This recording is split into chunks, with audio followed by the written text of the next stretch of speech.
ইন্নাল্লাহা ইউদখিলুল্লাযীনা আমানু ওয়া আমিলুস সালিহাত।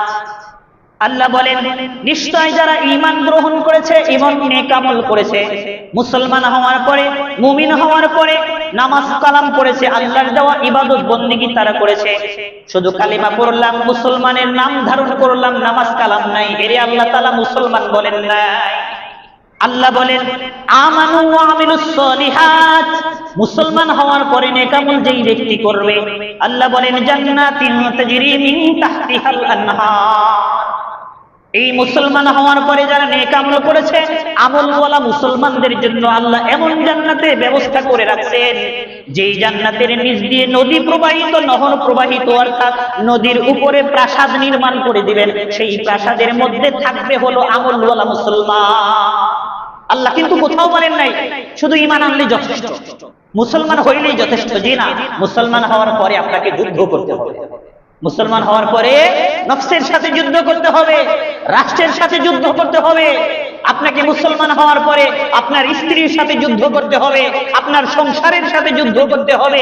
এইগুলো হলো নেক আমল। এই কারণে আল্লাহ বলছেন ওয়া আমিলুস সালিহাত। আপনি মুসলমান হবেন, রাস্তাঘাটে চলবেন, আপনাকে ওই মুসলিম নামক মুনাফিকরা, কুলাঙ্গার সন্তানেরা আপনাকে নিয়ে ঠাট্টা বিদ্রুপ করবে, এই যে আইসে মোল্লা। আপনি কোন অনুষ্ঠানে যাবেন, ভালো কোনো চেয়ার আপনাকে দেওয়া হবে না।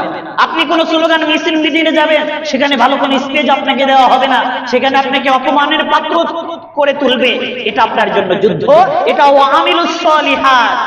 আপনি সংসারের মধ্যে যাবেন, আপনার স্ত্রী একটু স্পেশাল ভাবে চলতে পছন্দ করে, খোলামেলা একটু স্বাধীনভাবে চলতে পছন্দ করে, সেখানে স্ত্রীর সাথে ধৈর্যের সাথে যুদ্ধ করতে হবে।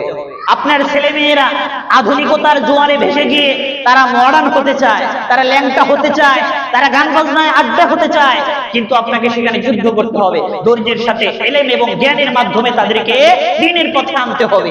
এইগুলো হলো নেক আমল।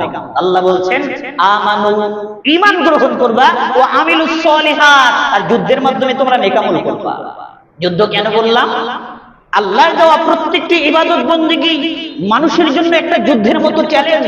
কারণ শয়তান আমাদের পিছনে আল্লাহ লাগাই দিয়েছেন পরীক্ষার জন্য। আপনি নামাজ পড়তে যাবেন, এটাও একটা যুদ্ধ। কারণ হলো আপনি ধ্যান ধারণা ঠিক রেখে, আল্লাহকে উপস্থিত রেখে, আন্তরিকতার সাথে একটা সিজদা দিতে পারা কিন্তু অনেক কঠিন। এখান থেকে যদি আপনি 1 মণ ওজনের একটা বোঝা এখান থেকে চিরিকুল নিয়ে দেখতে, যে কষ্ট, আল্লাহকে উপস্থিত রেখে ইখলাসের সাথে, তাকওয়ার সাথে 2 রাকাত নামাজ পড়া কিন্তু এর চেয়ে বেশি কষ্ট। হয়তো আমাদের জীবনে কোনোদিন হয়েছে কিনা জানি না, কিন্তু পড়ে দেখেন, যখন আপনি মনোযোগ দিবেন নামাজের মধ্যে, শয়তান আপনার মাথার মধ্যে ঢুকাই দেবে, আরে তাড়াতাড়ি বাড়ি যেতে হবে, দোকানটা খোলা রাখছো, তাড়াতাড়ি চল। আবার যখন দান করতে যাবেন একজনকে, ইখলাসের সাথে দান করতে হবে। দান করবেন, একটা ছবি না তুললে কি হয়? আশপাশে কেউ দেখতেছে কিনা সেদিকে খেয়াল রাখতে হবে। এই সব কিছু বাদ দিয়ে শুধুমাত্র আল্লাহর জন্য 10 টাকা দান করা কিন্তু অনেক কঠিন। এটাও একটা নফসের সাথে যুদ্ধ। এই যুদ্ধে যারা বিজয়ী হবে, আল্লাহ বলছেন এদের জন্যই জান্নাত।